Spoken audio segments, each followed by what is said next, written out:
एका नवऱ्याने स्वतःच्या बायकोला गावंढळ म्हणून सगळ्यांसमोर कमी लेखलं. पण एक दिवस त्याच बायकोने असं काही केलं की तोच नवरा तिच्यासमोर हात जोडून उभा राहिला. शहराच्या गोंधळापासून दूर एक छोटंसं गाव होतं. हिरवीगार शेती, मातीचा सुगंध, साधेपण पण मनाने श्रीमंत जीवन. त्या गावात राहायची पूनम. साडी नेसणारी, डोक्यावर पदर घेणारी, शांत, नम्र आणि वेगळीच. पण तिच्या डोळ्यात एक वेगळीच चमक होती, स्वाभिमानाची आणि आतून खूप मजबूत असण्याची. ती रोज सकाळी लवकर उठायची, अंगण झाडायची, चुलीवर चहा बनवायची, घरच्यांची काळजी घ्यायची. बाहेरून पाहिलं तर ती एक साधी गावातली मुलगी वाटायची. पण तिच्या खोलीत काही जुनी पुस्तकं, वही आणि पेन ठेवलेले असायचे. कारण ती शिक्षणात खूप हुशार होती. परिस्थितीमुळे तिचं शिक्षण अर्धवट राहिलं होतं, पण शिकायची इच्छा तिची कधीच संपली नव्हती. दुसऱ्या बाजूला शहरात राहत होता संजय. स्मार्ट, कॉर्पोरेट जॉब करणारा, इंग्लिश फ्लुएंट बोलणारा, स्टायलिश. त्याच्या आयुष्याबद्दल त्याची स्पष्ट कल्पना होती की त्याला लग्नासाठी मॉडर्न, हाय क्लास, स्टायलिश मुलगी हवी होती. गावाकडची मुलगी त्याच्या स्टँडर्ड्समध्ये बसत नव्हती. एक दिवस त्याच्या आईवडिलांनी त्याच्यासाठी मुलगी ठरवली. संजयने विरोध केला, पण शेवटी घरच्यांसमोर त्याला मान्य करावं लागलं आणि त्याचं लग्न ठरलं पूनमसोबत. पहिल्यांदा तो पूनमला पाहायला गावात गेला. पूनम साडी नेसून, पदर घेऊन लाजत चहा घेऊन आली. संजयने तिच्याकडे पाहिलं आणि मनातच म्हणाला, हीच का माझी बायको? गावंढळ, साधी, माझ्या लायकीची नाही. त्या एका क्षणात त्याने पूनमबद्दल निर्णय घेतला. तिच्या मनाचा, तिच्या क्षमतेचा विचारही न करता लग्न झालं. ढोल, ताशे, आनंद, उत्साह. पण संजयच्या मनात आनंद नव्हता.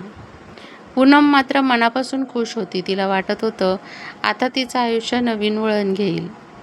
लग्नानंतर पूनम शहरात आली. नवीन घर, नवीन वातावरण, सगळं वेगळं. ती घाबरलेली होती, पण शिकायचं, जुळवून घ्यायचा प्रयत्न करीत होती.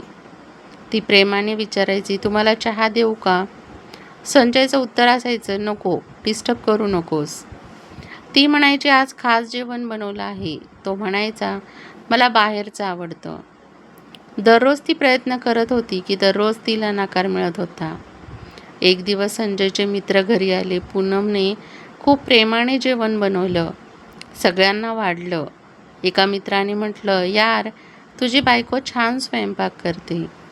संजय हसत म्हणाला, अरे इग्नोर कर. गावाकडची आहे, काही कळत नाही तिला.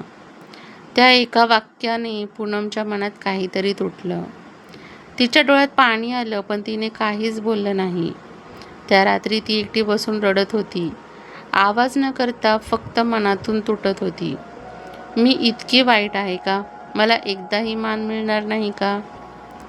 पण मग तिने स्वतःकडे पाहिलं आणि ठरवलं, बस, आता पुरे झालं. मी स्वतःला सिद्ध करणार. त्या दिवसापासून तिच्या आयुष्यात बदल सुरू झाला. रात्री सगळे झोपल्यावर ती हळूच उठायची. जुनी पुस्तकं काढायची, मोबाईलवर शिकायला सुरुवात करायची, यूट्यूबवर व्हिडिओ पाहायची, नोट्स लिहायची, इंग्लिश शब्द शिकायची. ती स्वतःशी म्हणायची, मला सगळं शिकायचं आहे. हळूहळू, पण थांबायचं नाही. ती रात्री 2-3 वाजेपर्यंत अभ्यास करायची आणि सकाळी पुन्हा लवकर उठून घरकाम करायची. थकवा असायचा, पण हार मानायची नाही. संजय अजूनही तसाच होता. त्याचा ॲटिट्यूड बदलला नव्हता. तो अजूनही तिला कमी लेखायचा. तुला काय कळतं, हे त्याचं नेहमीचंच वाक्य होतं. एक दिवस तिच्या मैत्रिणीने फोनवर म्हटलं, पूनम, तुझं जेवण खूप छान असतं, काहीतरी सुरू कर ना. त्या एका वाक्याने तिच्या मनात विचार आला. त्या रात्री तिने मोबाईलवर सर्च केलं, होम फूड बिझनेस, आणि तिने एक छोटासा ऑनलाईन पेज सुरू केलं, पूनम्स होममेड किचन. पहिली पोस्ट टाकली, घरगुती, शुद्ध आणि प्रेमाने बनवलेलं जेवण. ती थोडी घाबरलेली होती, कोणी ऑर्डर देईल का? पण दुसऱ्या दिवशी तिला पहिली ऑर्डर आली. तिचा आनंद गगनात मावेनासा झाला. ही माझी पहिली कमाई आहे. तिच्या डोळ्यात आनंदाचे अश्रू होते. ती खूप मेहनतीने जेवण बनवायची, डिलिव्हरी करायची. लोकांना तिचं काम आवडायला लागलं.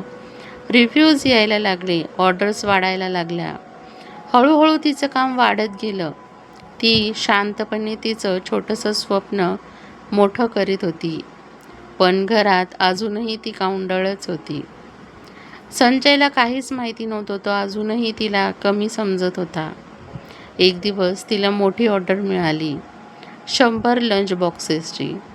ती घाबरली, पण ठरवलं मी करणार. ती पूर्ण रात्र जागून काम करत राहिली आणि दुसऱ्या दिवशी सगळे कस्टमर्स इम्प्रेस झाले. तिचं नाव हळूहळू शहरात ओळखायला जाऊ लागलं. एक दिवस संजयच्या ऑफिससाठी मोठी मीटिंग होती. एक मोठा क्लायंट येणार होता. सगळे तणावात होते. संजय कॉन्फिडंट होता. मीटिंग सुरू झाली. दरवाजा उघडला. आत एक कॉन्फिडंट प्रोफेशनल वुमन आली. संजयने वर पाहिलं आणि त्याच्या पायाखालची जमीनच सरकली. कारण ती होती पूनम. पण ती आता वेगळीच होती. आत्मविश्वासाने भरलेली, स्मार्ट, प्रोफेशनल. मॅनेजर म्हणाला, meet our client, Mrs Poonam Sharma. सगळे टाळ्या वाजवत होते. संजय स्तब्ध झाला होता. ती कॉन्फिडंटली प्रेझेंटेशन देत होती. सगळे इम्प्रेस होते. संजयला समजलं, जिला तो गावंढळ म्हणत होता ती त्याच्यापेक्षा खूप पुढे गेली आहे. मीटिंगनंतर तो तिच्याशी बोलायला गेला. पूनम तू? ती शांतपणे म्हणाली, हो मीच ती गावंढळ बायको. त्याच्या डोळ्यात लाज आणि पश्चाताप होता. तो म्हणाला, मी चुकलो, मला माफ कर. ती म्हणाली, माफी मागणं सोपं असतं, पण जखमा भरायला वेळ लागतो. तुम्ही मला कधीच समजून घेतलं नाही. आणि ती तिथून निघून गेली. त्या दिवसानंतर संजयचं आयुष्य बदललं. तो एकटाच राहू लागला. घर रिकामं वाटू लागलं. त्याला तिची किंमत कळाली. तो स्वतःशी म्हणायचा, मी सगळं गमावलं. दुसऱ्या बाजूला पूनमचं आयुष्य पुढं चाललं होतं. तिचा बिझनेस वाढत होता. लोक तिचं कौतुक करत होते. एक दिवस तिला मोठा अवॉर्ड मिळाला. ती स्टेजवर गेली आणि म्हणाली, जेव्हा कुणीतरी तुम्हाला कमी समजतं तेव्हा 2 पर्याय असतात. एकतर तुटून जाणं किंवा स्वतःला सिद्ध करणं. संजय टीव्हीवर हे सगळं पाहत होता. त्याच्या डोळ्यातून अश्रू आले. शेवटी तो तिला भेटायला गेला आणि तिच्यासमोर बसून म्हणाला, I am proud of you.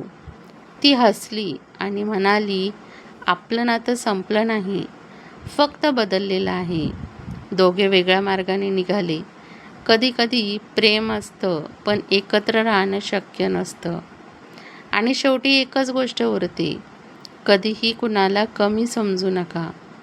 कारण शांत दिसणारी माणसं सगळ्यात जास्त ताकदवान असतात आणि स्वाभिमानी असतात. प्रेमापेक्षा कधीकधी मोठा असतो. तुम्ही काय केलं असतं? पूनमसारखं पुढं गेलं असता की संजयला माफ केलं असतं? हे कमेंट करून नक्की सांगा. व्हिडिओ कसा वाटला हे कमेंट करून नक्की सांगा. व्हिडिओ आवडला असेल तर व्हिडिओला लाईक करा, चॅनलला सबस्क्राईब करा आणि बेल आयकॉन दाबायला विसरू नका, जेणेकरून असेच मोटिवेशनल व्हिडिओ सर्वात आधी तुमच्यापर्यंत पोहोचतील. व्हिडिओ बघितल्याबद्दल धन्यवाद.